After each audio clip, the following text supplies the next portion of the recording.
سيدنا محمد. من هو أول الأنبياء؟ سيدنا آدم. صح. أنا اللي قلت واحد ليا. من النبي الذي أمره الله بصنع سفينة؟ سيدنا يونس. سيدنا نوح. سيدنا نوح. كده 2-1. لا، 1-1. 1-1.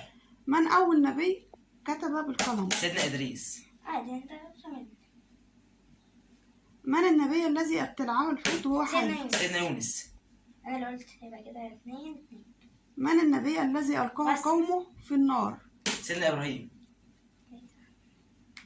تمام. من النبي الذي جاء بمعجزة الناقة من الصخر؟ سيدنا إبراهيم.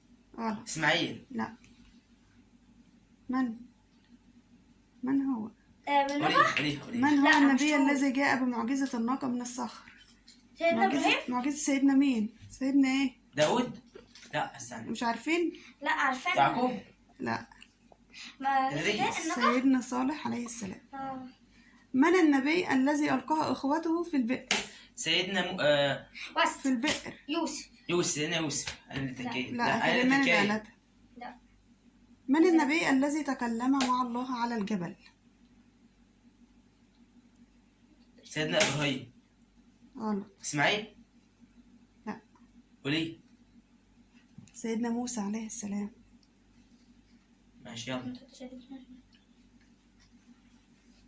من هو النبي الذي لقب بشيخ المرسلين؟ شيخ المرسلين؟ سيدنا محمد؟ غلط. ها. سيدنا عيسى؟ لا. سيدنا يونس؟ لا. آدم؟ سيدنا نوح عليه السلام. من هو النبي الذي علمه الله لغة الطير والحيوان؟ سيدنا سليمان. كده 4-3؟ صح. من هو النبي الملقب بالكنز؟ مش عارفين. ملقب بالكنز؟ فكروا شوية.